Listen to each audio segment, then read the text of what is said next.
Hello, happy people. I hope you are having just an absolutely amazing day today. One of the best in your life for you folks. And if not, it will be by the time you're done with this day. Alrighty, so I thought it would be fun.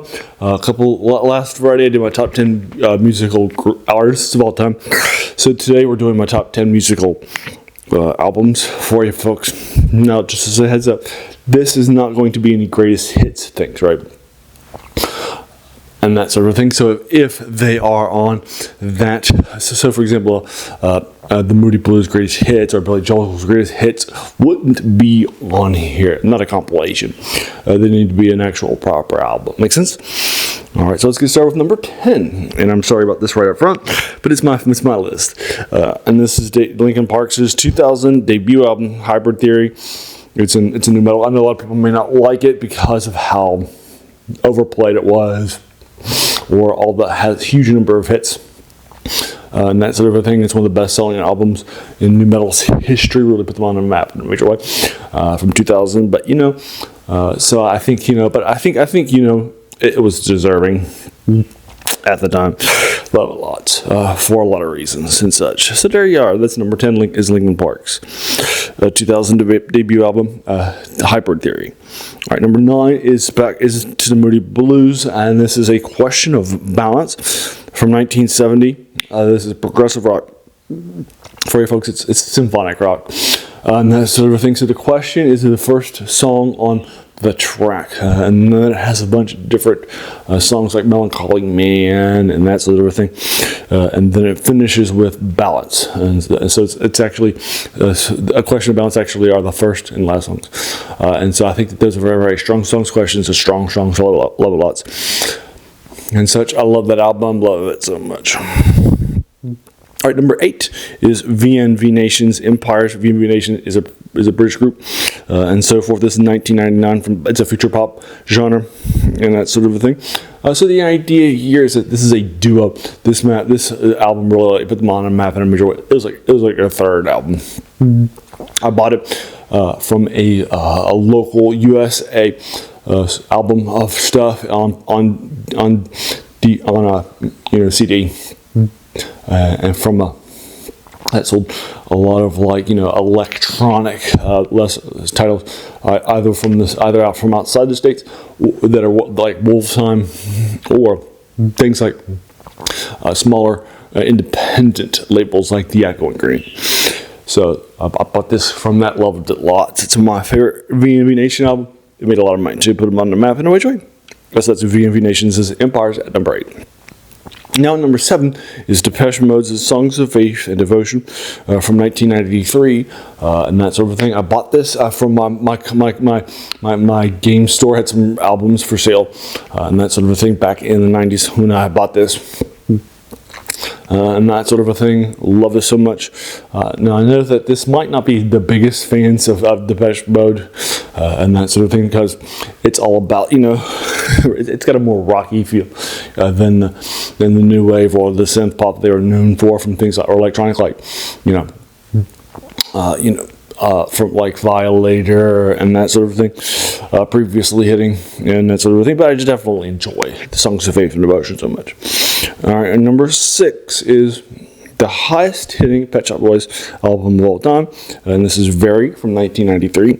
This is in the techno genre, or electronic if you want to call it.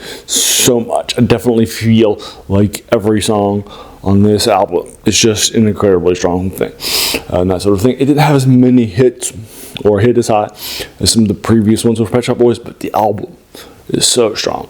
Love it lots, and that's what I'm judging these albums. That's number 6. Now, top 5 time. Number 5 is Moby's Play. For you folks, this is from 1999. It's electronic. It was one of the first albums to ever have all their tracks sold for things like commercials or movies, that sort of thing, to be licensed. Love it lots, and such. And Moby is a strong artist. You can just listen to all the album tracks, all the singles, and that sort of a thing. This really put him on a map. And I've actually seen Moby in concert back when I was living in Detroit. Alrighty, so that is number 5.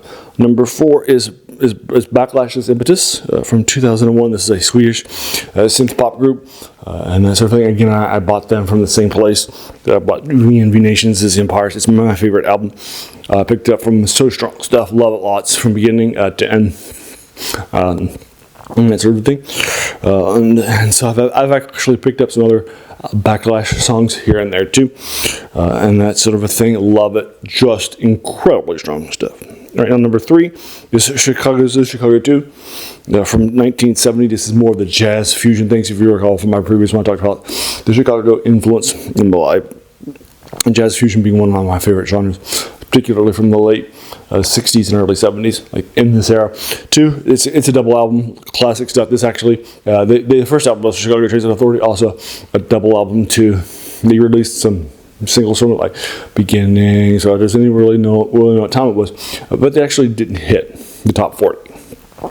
And then they released some stuff from this, and then they released Make Me Smile from this, and it actually did hit the top 40, put them on map and radio away, and then all their singles after that would just absolutely begin to love it lots. I actually bought this from my friends, my best friend Aaron. He loves it a lot too. All right, so now number 2 is Enigma's MCMXC AD from 1990. It's the new age thing. As I mentioned before, my top 10 groups is their new age interpretation of things, and so it was incredibly strong stuff. I remember seeing that music video on VH1 or MTV, I'm not sure which one, and just saying, wow, that is just, I didn't know you could do that with music, right? And so they're obviously going to be hitting high on today's list. All right, and now my number 1. All right, is Moody Blues' Days of Future Past from '67. It's a progressive rock. This was the second concept album after Sgt. Pepper's. It was actually by the Beatles. It was made at the same time, and so forth. So at the time they were a one-hit wonder group trying to sort of remake themselves. They added a bunch of symphonic things like songs like Days of Future Past and Tuesday Afternoon, which are more symphonic tracks and that sort of thing. And it was the first progressive rock too. For those reasons, love it lots. And then it's an absolute classic in my mind. I've also bought this for the same guy I bought Chicago 2 for. He loved it lots too. And became a fan of the Moody Blues.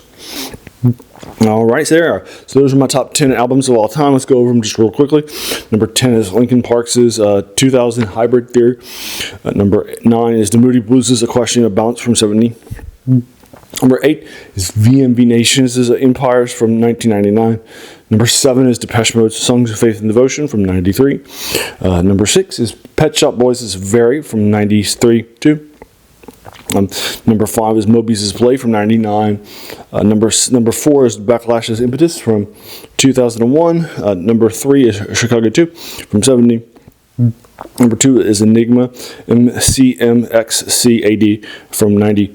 And then the Moody Blues' Days of Future Past from 67 is my top scoring track album of all time for you folks. All right, so there you are. Have you listened to those albums?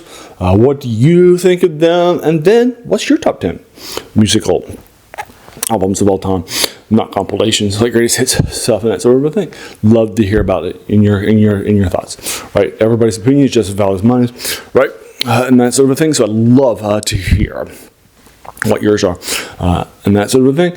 So let me know what your thoughts are in the comments below for you folks. And then you can also check out previous top 10s, like I mentioned, my top 10 musical artists, which do have a lot of those in there, like Enigma, Moody Blues, Chicago, Blood, Sweat and Tears, Moby, and that sort of a thing, as well as others that didn't make this too, and that sort of thing. So that'll be fun for you. And then you can also check out my previous ones. I did my top 10 board games, my top 10. I recently did my top 10 independent films, that sort of thing.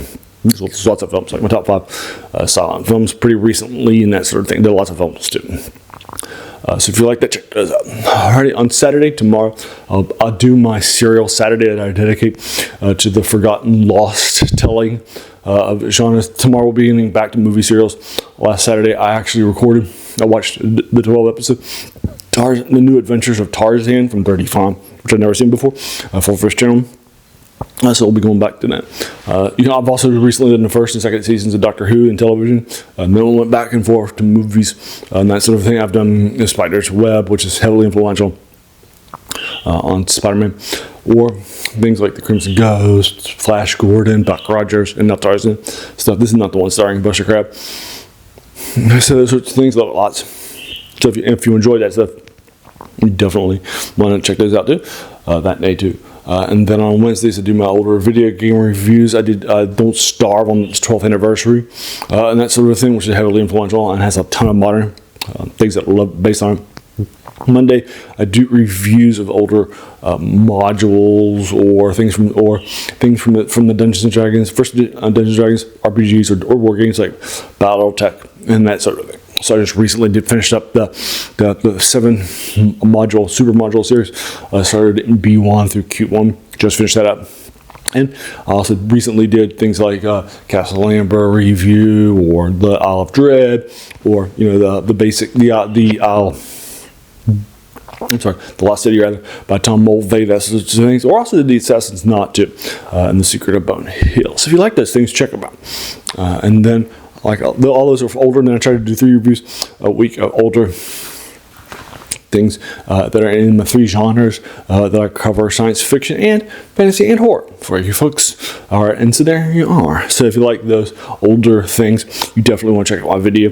Check out my I'll do all the YouTube stuff. Hit the like button, the subscribe button, the share with your videos, and then just watch with your friends. Right, watch and share.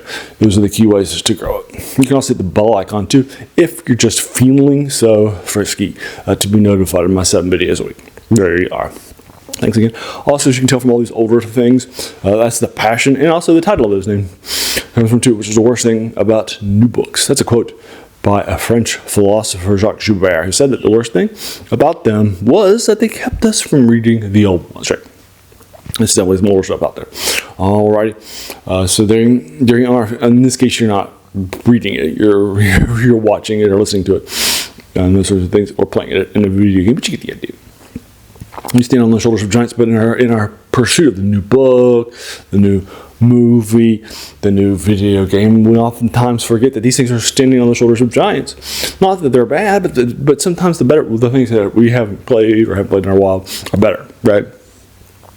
Alrighty. So there you are. And then finally, I just want to thank you so very much for taking some time out of your day and just investing it, right, and watching my videos, because we all have so many things, right, that are happening in our lives, and we're pulled in so many different directions. So the fact that you spend this time with me, that's incredibly humbling, and I appreciate so very, very much. So thanks again, and have an amazing day.